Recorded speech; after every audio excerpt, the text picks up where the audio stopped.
அன்னை தமிழிற்கு முதல் வணக்கம்.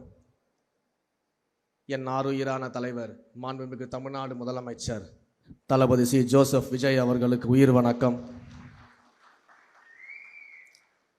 இந்த மாபெரும் கருத்தரங்க கூட்டத்திற்கு எனக்கு அழைப்பு விடுத்திருக்கக்கூடிய, இங்கே கலந்து கொண்டிருக்கக்கூடிய அனைவருக்கும் என்னுடைய நன்றி கலந்த வணக்கத்தை இந்த நேரத்தில் தெரிவித்துக் கொள்கிறேன்.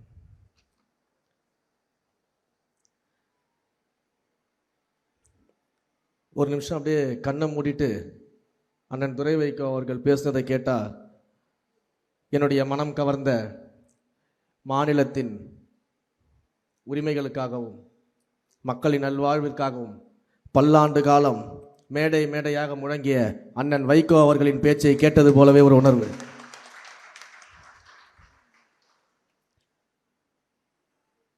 அதேபோல் மேடையில் வீட்டிற்கக்கூடிய நாடாளுமன்ற உறுப்பினர்கள், பல்வேறு இயக்கங்களின் தலைவர்கள், கல்லூரி நிர்வாகிகள் என ஒவ்வொருவரும் இந்த மேடையில் பேசும்போது அவர்களுக்கெல்லாம் தனித்தனியாக நன்றி சொல்லணும் அப்படின்னு தான் ஆசைப்பட்டேன். ஆனால் நேரம் இப்போயே 6 மணி ஆயிடுச்சு. இதற்கு மேலேயும் எல்லாரும் காக்க வைக்க முடியாது. அதனால் சுருக்கமாக என்னுடைய உரையை முடிச்சிடணும் அப்படின்ற ஒரு எண்ணத்தில் அனைவருக்கும் என்னுடைய நெஞ்சார்ந்த நன்றியையும் வணக்கத்தையும் பெயர் சொல்லாமல் சொல்லிக்கிறேன், தப்பாக நினச்சிக்க வேண்டாம்.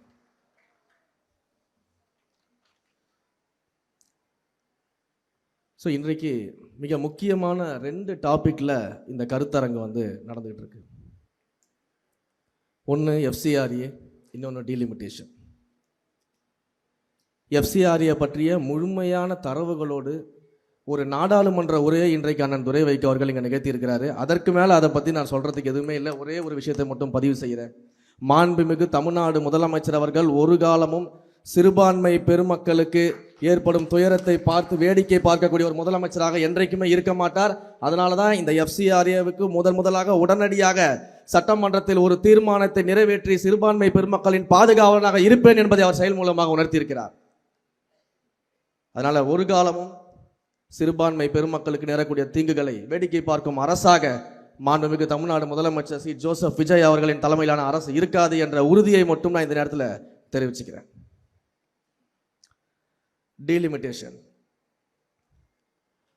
டீலிமிட்டேஷன் தொகுதி மறுவரையறை அப்படிங்கிறது நம்ம ஏதோ வெறும் இந்த தொகுதியினுடைய எல்லைகளை மட்டும் மறுவரை செய்கிறது அப்படின்றது நம்ம நினைச்சக்கூடாது. இங்கே ஒவ்வொரு வாக்குகளுக்கும் ஒரு சமமான மதிப்பு இருக்கிறது. ஒவ்வொரு வாக்குகளையும் பெற்று ஒவ்வொரு நாடாளுமன்ற உறுப்பினர் தேர்ந்தெடுக்கப்பட்டு நாடாளுமன்றத்திற்கு அனுப்புபவர்களுக்கு ஒரு சமமான வாய்ப்பும் ஒரு சமமான மதிப்பும் இருக்கிறது. இது ஏதோ இந்த டீலிமிட்டேஷன் வந்ததிலிருந்து இது வடக்குக்கும் தெற்குக்குமான பிரச்சனை அப்படின்னு மட்டும் நம்ம பார்த்துடக்கூடாது. இது வடக்குக்கும் தெற்குக்குமான மட்டும் பிரச்சனை கிடையாது. அதை தாண்டி democratic equality, federalism, population policy, political representation ஆகிய முக்கியமான கொள்கைகளை உள்ளடக்கிய ஒரு பிரச்சனை தான் இந்த டீலிமிட்டேஷன். அதனால தான் இந்த டீலிமிட்டேஷனில் ஆரம்பத்திலிருந்தே மாண்புமிகு தமிழ்நாடு முதலமைச்சர் அவர்கள் ஒரு உறுதியான தீர்மானத்தோடு இருந்தார். இன்றைக்கும் அதே உறுதியோடு தான் இருக்கிறாரு. 543 என்ற எண்ணிக்கையில் எந்த மாற்றமும் இல்லாமல் அடுத்த 25 ஆண்டுகள் இதே நடைமுறை தொடர வேண்டும் அப்படிங்கிறத மாண்புமிகு தமிழ்நாடு முதலமைச்சர் அவர்கள் வலியுறுத்தினார். ஸோ டீலிமிட்டேஷன் அப்படின்றத பொறுத்த வரைக்கும் எல்லாருக்குமே தெரிஞ்சிருக்கும். சென்சஸின் அடிப்படையில், மக்கள் தொகை கணக்கெடுப்பின் அடிப்படையில் தொகுதிகளின் எண்ணிக்கையை மாற்றி அமைப்பது, தொகுதிகளின் எல்லைகளை மாற்றி அமைப்பது, அதே போல எஸ்சி எஸ்டி பிரிவினருக்கான தொகுதிகளை மறுவரை செய்வது, இது போன்ற பணிகளை தான் நம்ம டீலிமிட்டேஷன் சொல்லுவோம். இப்போ என்ன பண்ணுறாங்க, இந்த சென்சஸ் அடிப்படையில் இந்த டீலிமிட்டேஷன் பண்ணும் பொழுது நமக்கு என்ன பாதிப்பு வருதுன்றது அண்ணன் மிக அருமையாக சொன்னாங்க. 1976க்கு முன்னாடியெல்லாம் அம்மையார் இந்திரா காந்தி அவர்களுடைய ஆட்சி காலத்தில் இருக்கும் பொழுது நாடு முழுவதும் எல்லா மாநிலங்களுக்கும் ஒரு முக்கியமான பொறுப்பு ஒன்று கொடுக்கப்படுது.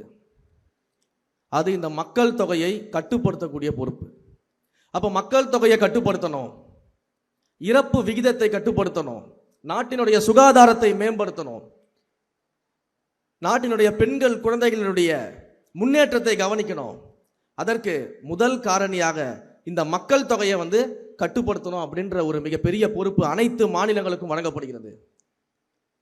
தென் மாநிலங்கள் அனைத்தும் இந்த மக்கள் தொகை கட்டுப்பாட்டை மிக தீவிரமாக கடைபிடிச்சாங்க. இந்த குடும்ப கட்டுப்பாடு நிகழ்வுகள் போன்றதை எல்லாத்தையும் செஞ்சு மிக தீவிரமாக கடைபிடிச்சாங்க. அதன்படி தென் மாநிலங்களில் மிகப்பெரிய அளவில் இந்த மக்கள் தொகை கட்டுப்பாடு நடந்துச்சு. அப்படியே வட மாநிலங்களில் பார்த்தோம்னா அது நடக்கவே இல்லை, மக்கள் தொகை அதிகமாகிட்டே இருந்துச்சு.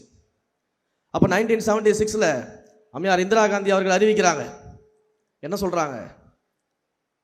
டீலிமிட்டேஷன் என்ற முறையில் இன்றைக்கு தொகுதியினுடைய எண்ணிக்கை மாற்றி அமைக்கக்கூடிய ஒரு சூழல் வந்துச்சுன்னா, அதிலையும் குறிப்பாக நாம சொன்ன இந்த மக்கள் தொகை கட்டுப்பாட்டை மிக சிறந்த அளவில் நேர்மையாக செய்த தென் மாநிலங்களுக்கான பிரதிநிதித்துவம் குறையும், அவர்களுடைய நாடாளுமன்ற தொகுதிகளின் எண்ணிக்கை குறையும். இது ஃபேர் கிடையாது, இது நியாயம் கிடையாது. அப்ப இதன் அடிப்படையில் இதை செய்யக்கூடாது அப்படின்னு 25 ஆண்டு காலங்களுக்கு இந்திரா காந்தி அவர்களுடைய பீரியட்ல இதற்கான ஒரு ஃப்ரீஸை கொண்டு வந்தாங்க. திரும்ப 2001 2002 மறுபடியும் இந்த டீலிமிட்டேஷன் வருது. அன்றைக்கே ஆண்டு கொண்டிருந்த பாஜகவினுடைய பிரதமராக இருக்கக்கூடிய வாஜ்பாய் அவர்கள் இதே கருத்தை முன் வச்சாரு. அம்மையார் இந்திரா காந்தி அவர்கள் என்ன கருத்தை முன் வச்சாங்களோ அதே கருத்தை முன்வைத்து ஒரு காலமும் தென் மாநிலங்களுடைய பிரதிநிதித்துவம் குறைந்துவிடக் கூடாது என்பதற்காக மற்றும் ஒரு 25 வருஷத்துக்கு ஃப்ரீஸ் பண்ணாங்க. அப்ப இங்க பிரச்சனை அப்படின்றது பாஜக காங்கிரஸ் அதெல்லாம் கிடையாது. தென் மாநிலங்களுடைய மதிப்பை உணர்ந்தவர்கள் யார் அப்படிங்கிறது தான் இங்க பிரச்சனை. அன்றைக்கு வாஜ்பாய் அவர்கள் தென் மாநிலங்களுடைய மதிப்பை உணர்ந்திருந்தாரு, இந்திரா காந்தி அவர்கள் தென் மாநிலங்களுடைய மதிப்பை உணர்ந்திருந்தாங்க. தென் மாநிலத்தினுடைய பிரதிநிதித்துவம், குறிப்பாக தமிழ்நாட்டினுடைய பிரதிநிதித்துவம், தமிழ்நாட்டிற்கு நாம கொடுக்கக்கூடிய மதிப்பு அப்படிங்கிறது ஒட்டுமொத்த தென் மாநிலங்களுக்கும் கொடுக்கக்கூடிய மதிப்பு அப்படின்னு 2 பேரும் உறுதியா இருந்தாங்க. அதனால தான் அன்னைக்கு அது ஃப்ரீஸ் செய்யப்பட்டுச்சு. பட் இன்றைக்கு இருக்கக்கூடிய ஆட்சியாளர்கள் அந்த மதிப்பை உணராத காரணத்தினால மறைமுகமாக பல்வேறு வேலைகளை அவங்களுடைய அரசியல் ஆதாயத்திற்காக மீண்டும் மீண்டும் ஆட்சி அமைப்பதற்காக இப்போ ஒரு டீலிமிட்டேஷனை கொண்டு வராங்க. அண்ணன் சொன்னது போல மக்கள் தொகை கணக்கெடுப்பின் அடிப்படையில் டீலிமிட்டேஷன் கொண்டு வந்தாங்கன்னா நம்மளுடைய நாடாளுமன்ற பிரதிநிதித்துவம் நிச்சயமாக குறைய போகுது. அப்போ அதை நம்ம எதிர்க்கிறோம். அதை எதிர்க்கும் பொழுது அடுத்தது இன்னொரு விஷயம் சொல்கிறேன்.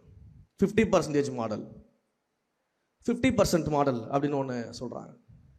எல்லா மாநிலங்களுக்கும் 50% சீட்டுகள் இன்க்ரீஸ் ஆகும், யாருக்கும் குறையாது அப்படின்னு சொல்லி நாடாளுமன்றத்தில் உள்துறை அமைச்சர் அவர்கள் சொல்கிறாங்க, பேட்டி கொடுக்குறாங்க, எல்லாம் பண்ணுறாங்க. ஆனால் சட்ட ரீதியாக மசோதாவில் அது இருக்கான்னு கேட்டால் கிடையாது. வெறும் பொலிட்டிக்கல் ஸ்டேட்மெண்ட். ஒரு பொலிட்டிக்கல் ஸ்டேட்மெண்ட்டை நம்பி எப்படி நம்ம இதுக்குள்ளே போக முடியும்? அப்போ சட்ட ரீதியாக ஒரு சட்ட பாதுகாப்பு இல்லாத, மசோதாவில் இல்லாத ஒரு விஷயத்தை 50% மாடல் என்று சொல்லும்போது அதை ஏற்றுக்கொண்டு போனோம் என்றால் நாளைக்கு மக்கள் தொகை கணக்கெடுப்பின் அடிப்படையில் தொகுதி மறுவரையறை செய்யப்படும் என்றால் பாதிக்கப்பட போவது தமிழ்நாடும் தென் மாநிலங்களும் மட்டும்தான் என்பதை நம்முடைய மாண்புமிகு தமிழ்நாடு முதலமைச்சர் அவர்கள் மிக தெளிவாக உணர்ந்திருக்கிறார்.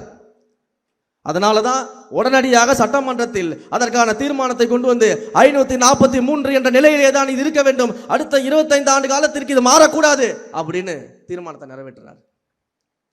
இப்போ ரீசெண்டா மாண்புமிகு நாடாளுமன்ற உறுப்பினர் கூட கேட்டாங்க, சில கேப் எல்லாம் இருக்கு, அதை நீங்க எக்ஸ்பிளைன் பண்ணணும் அப்படின்னு சொல்லிட்டு.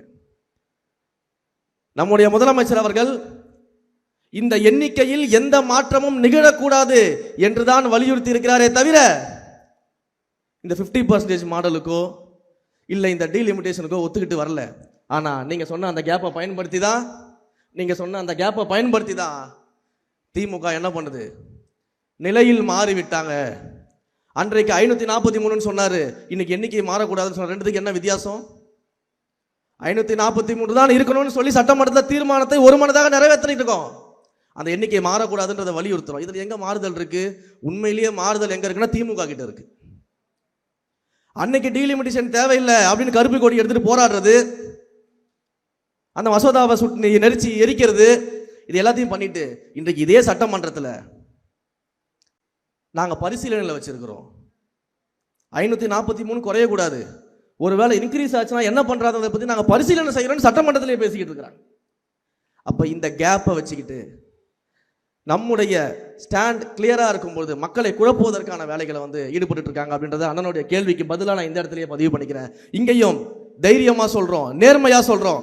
இந்த டீலிமிட்டேஷனை பொறுத்த வரைக்கும் மாண்புமிகு தமிழ்நாடு முதலமைச்சர் அவர்கள் மிக தெளிவாக இருக்கிறார். 543 என்ற எண்ணிக்கையை மாற்றக்கூடாது. அடுத்த 25 ஆண்டு காலங்களுக்கு இதை ஃப்ரீஸ் செய்ய வேண்டும். நாங்கள் ஃபேர் டீலிமிட்டேஷன் கேட்கல, நோ டீலிமிட்டேஷன் சொல்லல, ஃப்ரீஸ் டீலிமிட்டேஷன் அப்படின்னு தெளிவாக சொல்றோம். ஏற்கனவே இந்திரா காந்தி அவர்கள் எப்படி இந்த டீலிமிட்டேஷனை ஃப்ரீஸ் செஞ்சாங்களோ, எப்படி வாஜ்பாய் அவர்கள் இந்த டீலிமிட்டேஷன் நம்பர்ஸை ஃப்ரீஸ் பண்ணாங்களோ, அதே போல இன்னும் 25 ஆண்டு காலங்களுக்கு இந்த டீலிமிட்டேஷனுடைய எண்ணிக்கை மாறக்கூடாது, 543 என்ற நிலையிலே தான் இருக்க வேண்டும் என்பதை நாங்கள் மிக தெளிவாக பதிவு செய்கிறோம். ஃப்ரீஸ் டீலிமிட்டேஷன் அப்படிங்கிறது தான் எங்களுடைய நிலைப்பாடு. தமிழக மக்களுக்காக மாண்புமிகு தமிழ்நாடு முதலமைச்சர் தளபதி சி ஜோசப் விஜய் அவர்களின் நிலைப்பாடு அப்படின்றத நாங்கள் தெளிவு பண்ணிக்கிறோம். ஏன் அப்படின்னா நாங்கள் மிக தெளிவாக ஒன்று உணர்ந்திருக்கிறோம்.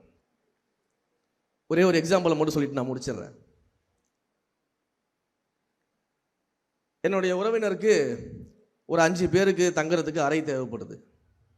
அப்போ அவங்களுக்காக நான் ஒரு வீடு கட்டுறேன். 5 பேருக்கு தேவையான அறை தேவைப்படுதுன்னா 5 ரூம் வச்சு நான் வீடு கட்டுவேன்.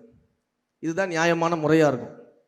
ஆனால் நான் 5 ரூம் கட்டிட்டேன், அதனால 5 உறவினருக்கு வேணும்னு சொல்லி நான் உள்ளே கூட்டு போய் உட்கார வைக்க முடியாது. இன்றைக்கு நாடாளுமன்றத்தில் நடக்கிறது அதுதான்.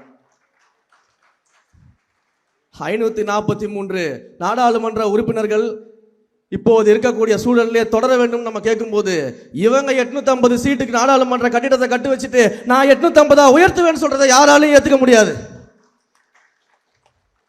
அப்ப நாங்க மிக தெளிவா இருக்கிறோம், மிக தெளிவா சொல்றோம். எந்த கேப்ல, எந்த சைக்கிள் கேப்ல எந்த சூழ்ச்சி பண்ணாலும் அந்த சூழ்ச்சிகளுக்கெல்லாம் ஒரு காலமும் மாண்புமிகு தமிழ்நாடு முதலமைச்சர் அவர்களும் அசைந்து கொடுக்க மாட்டார்கள், தமிழ்நாடு மக்களும் அதை நம்ப மாட்டார்கள் என்பதை இந்த இடத்துல தெளிவா பதிவு பண்ணிக்கிட்டு, இந்த இடத்தில் எனக்கு பேசுவதற்கு வாய்ப்பு அளித்திருக்கக்கூடிய அனைவருக்கும் என்னுடைய நெஞ்சார்ந்த நன்றிகளை ஒரு முறை மீண்டும் தெரிவித்துக் கொண்டு, அடுத்தடுத்த பல மேடை நிகழ்வுகள் இருக்கு, எங்களுடைய 100 நாள் சாதனை பொதுக்கூட்டங்கள் இருக்கதான் நானும் மாண்புமிகு அண்ணன் பர்வேஸ் அவர்கள் அமைச்சர் அவர்களும் செல்லக்கூடிய ஒரு சூழ்நிலை இருக்கிறதுனால எங்களுடைய பிரசன்ஸும் அதனால இங்கே இருக்கணும்னு சொல்லிட்டு தான் எங்கள் அண்ணன் கூப்பா கிருஷ்ணன் அவர்களை இங்கேயே விட்டுட்டு போகிறோம். அண்ணன் நல்லபடியாக இந்த நிகழ்வை முடித்து விட்டு தான் நிச்சயமாக இங்கேருந்து வருவாங்க. அதனால் அண்ணன் உங்கள் பர்மிஷனோட, அனைவருடைய பர்மிஷனோட நானும் என்னுடைய அன்பிற்குரிய சகோதரர் அண்ணன் பர்வேஸ் அவர்களும் உங்கள் அனைவரும் விடைபெற்றுக் கொள்கிறோம். நன்றி.